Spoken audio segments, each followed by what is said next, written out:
And I have a very gorgeous lady right here by my side. Her name is Lydia Azuka. Lydia, it's good to have you on Ladies Night. Many thanks for having me. It's my pleasure. You look like financial freedom. Okay. Thank you so much. Okay, so when you hear financial freedom, what comes to mind? What does it mean to you as a person? Okay, well, financial freedom to me, it means making life decisions without financial limitations. Yeah, that means having enough savings, having enough investments, having enough assets to just fund your lifestyle and your future goals. So that's what financial freedom means to me. Beautiful. So it's not fake it till you make it. No. Because this fake life is not aesthetic. So guy, you start the fake life, but you realize how much you need money to sustain it when you start it. That's right. But this fake it till you make it is not a new statement or a slogan that we're just hearing for the first time. Even in churches we hear it. We see it on social media. What would you say about that belief? Fake it till you make it. Yeah, I think that works for people that are not financially free. Because if you're financially free, you don't need to fake it. It's there. You just live your life, achieve your goals, and just, So it's for people that are not financially free. And I think, for Nigerians, it works because it helps us to look like we've arrived. It helps us to look like, we're achieving our goals, we're getting there. We're not there yet, but we'll get there. So it's something that is... it's not totally bad. It's not totally bad, exactly. It's okay to fake it till you make it, but don't borrow to fake it till you make it. I think that's where we draw the line, where you now start borrowing or you start going to the extreme. You're going to extra miles to actually fake it, to fund your fake lifestyle. That's when it becomes a problem. But if you can actually fake it till you make it, it's okay. Like the way I'm dressed now, you said I look like I'm financially free, but I'm not. I'm not faking it. Do you get? Oh please. Oh no. With the insecurity in town, is anyone who's going to come tell you that you're financially free? I know what you're saying. I get it. Okay, so I can use AI to put myself in a beach in Seychelles. Meanwhile, I'm somewhere in the supermarket. You don't want to go there. Because I'm an AI analyst myself. Okay. I create a lot of AI videos and AI pictures. Oh, really? Yeah, I do that. I do that for people. I do that for myself also. And then when I create these pictures, I just imagine like, oh my God. Wait. So you see how fake it? AI is now even joining us to fake it to make it. So it's awesome. So you can actually achieve it with AI instead of borrowing to go to these places and then when you come back, you're hiding because your debtors are at your door. And then before we know, they say this person commits suicide. God forbid. We're very religious people. We have to put God in whatever conversation we're having. But how can a woman indeed achieve financial freedom and not be so dependent on a man or on a particular job? Without this job, you're not going to feed, you won't survive. If something happens to one source, your source of livelihood today, it's gone. I've heard stories of fathers that passed and the children had stopped going to school. They just couldn't cope. Those who were in institutions, our institutions that you think might have learned a thing or two about survival. They've been sheltered all their lives. Their dad passed. They had to leave that private university and try to get into a federal school. They couldn't get in, or they had to learn business. One thing or the other. The story just keeps spiraling downward, and it's pathetic. So how can a woman indeed achieve financial freedom? Okay, I love that question so much because that's like the apex of why we're here. I think the first thing for me is education and skill development.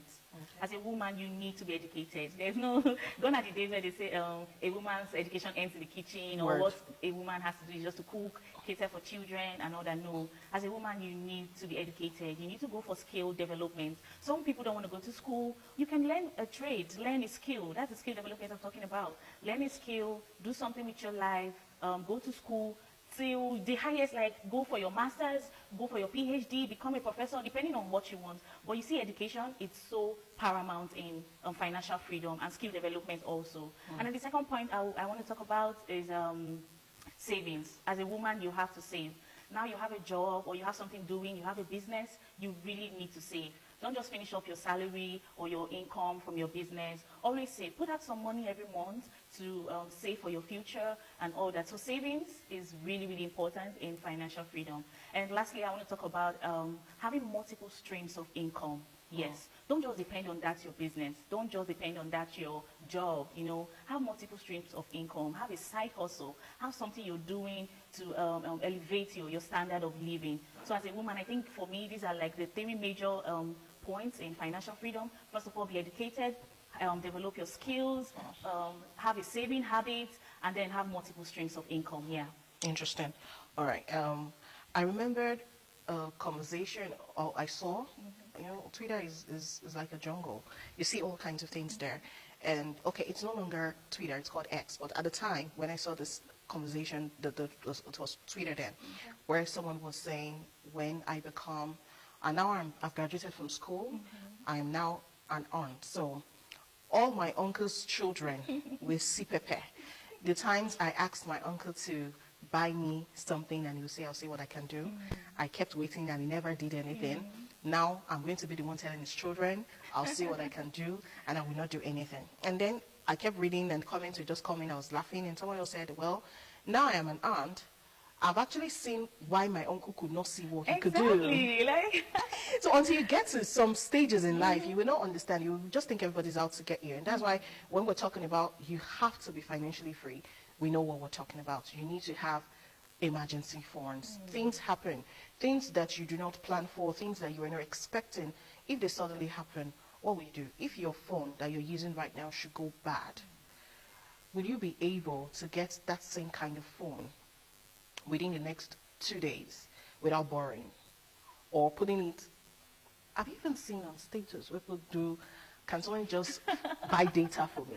oh my God. And it's always a woman. Data. Yes, it's always a woman. Oh, wow. I was so embarrassed, like, really? Which data are you using to put it there that you want data? Borrowed data. It could be borrowed data. Oh, correct. There's not even begin to talk about this. You go, I'm so bored. Will someone take me out for ice cream? Will someone take me to the cinemas? Take yourself out. You don't need anybody to do these things for you. All right? Well, we're going to go on a break quickly on the show. When we return, the conversation continues.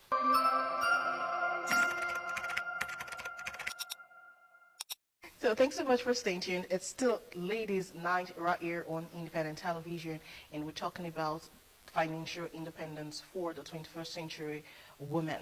Okay, so Lydia Azuka has been my guest so far. We're still on this conversation, and at this point, I want to ask you, Lydia, about some of the mindset about financial independence you think society has that needs to be overhauled. Are there any you've seen so far as from when you were a child to now that you grow? Yeah, of course. You know, I will start by talking about the inheritance aspect. You see, a father dies and the boy child takes everything, leaving nothing for the girl child. It's really appalling. Sometimes we get really. Actually, yeah, that's from our mothers, right? Yeah, but we also need to get properties too. Well, I know we're women, and I think it's an African mentality thing, whereby they feel like, okay, the women will get married and leave the family and go with the inheritance. So they majorly focus on the boy child, carrying the name of the family and all that. It's just an African mentality, because I know in the Western world it doesn't happen like that. So this is one of the limitations of financial freedom for women, because how do you narrow the fact that the boy can get the properties, the inheritance, and then the women get little or nothing from it? That's really appalling. I think our culture should address that. Our society should really address that here. And another limitation to financial freedom for women, it's this industries paying the male staffs more than the female staffs. I see industries like that because they are male, they should earn better, and then the female earn lesser. It's really a societal thing, and it's a limitation to women. I think that should be cut. Women should earn as much as the men earn in industries and workplaces. Yeah, I think for me, I'll go with those two for now. Yeah. You know, when you talked about the pay gap, I just talked about politics as well, where women practically have to beg for positions. You know, the field is not level playing. It's not a level playing field for men and women when it comes to politics. You're doing meetings very late in the night and you say, okay, if you want to play politics, come at night. You forget the fact that she's a woman. Yeah. She's still going to take care of her family, or you don't want her to have a family. She will prioritize her family. It's just normal. And that's why you need to create that time to be flexible enough to accommodate her if you really want her to compete. Don't make it so difficult. It's just like a very rich man say, I want to buy a land, and this land, the poor man had already gone to price it, and then they say it's 50K, and he has 51,000 in his account. Okay, I'm going to buy. And the rich man hears and says, let's make this thing fair. You go behind the poor man to tell the owner that I will pay you 10 million. And then you say, whoever can pay it, let's make it. No, that's not fair. That's not fair play. That's not. So that's what usually happens in politics. You make it very difficult for a woman to thrive, and then you say you have spaces. So if a woman needs to get a space, just give, let's have 2 women in the House of Assembly, and give them. It's not the right way to go about it. So yes, I agree with you on that one. I totally agree. Okay, so still talking about financial freedom for women, are there some challenges that could possibly be faced by successful women in the society? That's right, yeah. Okay, so they face a lot of challenges. When you're financially stable as a woman, you are tagged a prostitute, like, oh, she's sleeping her way through the top. How did she get her money? Her house, how did she build a mansion? Who gave her that car? It must be one allergy, one cheap. Yeah, women face that a lot, especially in this part of the world, in Nigeria and in Africa. So one of the challenges women face, like financially independent women, is the stigma of how did she make her money? How did she make her money? Especially men, they don't want women to be financially stable, and they don't want to agree. They don't want to come to that school of thought that women can actually have it all, like have the money, the houses, the cars, the luxury, and all that. So that comes with a lot of stigma, and it's really sad that in this part of the world it's like that, And there's this stigma of when a woman is financially independent, she's not submissive. Men, we get that a lot from men. You see men shying away from financially independent women. Like, this one will not be submissive. No, they want to go for a woman that they can control. You get that? So a lot of women now shy away from even becoming financially independent because they want to get married, they want to raise a home, they want to raise a family. So when they meet men like these egoistic men who don't like their women to be financially stable, they become what's the word? Can't you just pretend that you're not rich? Then, okay, that's another problem, because when they find out that you're rich, they'll say you lied. You lied, that's not that. But you will submit your wealth at the altar. And that's another thing. When women become wealthy before they get married, when they get married, all their wealth goes to their husbands. That's what to prove submission. To prove submission, because the man wants you to declare your assets. He wants you to submit everything. And you see, that's where submission comes in. They feel like women will not want to submit their assets. They don't want to declare their assets or submit. But should I tell my should I submit? Should I share my properties with my husband? That is it. That's what marriage is about, right? Two becoming one. Really? So all you have now becomes your husband. So is it okay for a woman? Should a married woman, really know all her husband earns? That's right. As a married woman, you should know all your husband's earns. Should his properties be in our name? That's question for another day, because most men, they don't want their properties to be in their wives' names. So most times what they do, they use their children's names. Oh, that's fine. Yeah, if it's my child, that's okay. That's okay. Even my wealth, if I have kids, they to be in their names. Okay. Yeah, all of them, male or female, doesn't matter the sex. They should have something. Okay, but what are some other extra things women could do to make money? Because yes, we've said a lot of things, but someone might just be out there thinking, I have just 5K. How can I turn this my 5K to fund my lifestyle? What can I do? What's that extra thing I could do to start my journey to financial freedom? Okay, yeah, to start your journey to financial freedom, first of all, the first thing I will tell you is, whatever you're doing for free, try and monetize it. Whatever service you're rendering for free, monetize it. Like me, I told you I'm an AI analyst. I create AI pictures and videos. I started making money from that. Daisy, you don't want to know how much is in AI. Like, they make a lot of money from that. And when I started, I was just doing it for the fun of it. Because, I love it. I love creating pictures. I love making videos. Yeah. But someone told me, Lydia, do you know you can actually monetize this? I was like, oh my God, yes. So when people come to me for pictures, I charge them like 5,000 naira per picture, and they want like 10 pictures in a day. And I do that for a month. Can you calculate how much that is? And I was just doing it for free. And so you're here watching me, and you're doing something for free. I know you are. Just monetize it. I'm telling you, you could be making hair, monetize it. You could be making a dress for your sisters, for your friends.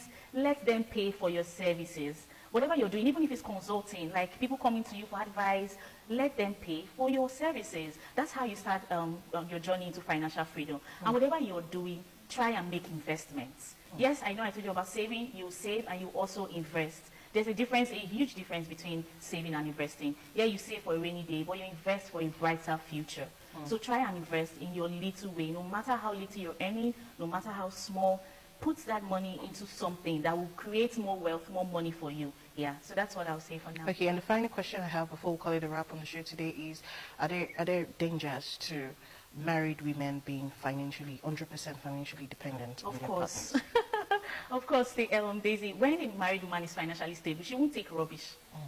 She will not take rubbish. A lot of That's women, why you say we are not submissive. a lot of women are in abusive homes. A lot of women are suffering in their marriages just because they are not financially stable, because they are not financially independent. They will ask you, oh, if I leave that marriage, where will I start from? Lydia, I don't have any money. I'm just here. I don't even have money to take care of myself, take care of my children. If I leave this man, how do I cope? You see, so a lot of women are just managing their marriages. They are just surviving. They are not enjoying their marriages. And when a woman is financially free, she will not take rubbish. She will not take any. A man married to a financially free woman respects that woman. Respect comes with financial freedom. So as a woman, I know you're married, you may not have like a lot doing right now, but try and work towards financial freedom. It's going to help you a lot in your marriage. It's going to help you a lot, and it will make your husband respect you. Even the society will respect you, and your children will look up to you. So yeah. Thank you so much for your time with us today. Thank I had an you. amazing conversation with Lydia. I enjoyed myself, and I'm sure our viewers enjoyed themselves. So, trust me, it's not just this wrap up I said. There are a lot more things she gave to us in the course of the discussion. Just go to our page on YouTube at ITV, Independent Television Benin. Look for Ladies Night and click on some of our videos, this video, and you see several others there. All right, and Daisy Asikidi, thanks for watching, and a big thank you from me to Lydia. Thank you so much for having me. It's my pleasure. We'll be back again next week. Let's make it a date at the same time. Bye.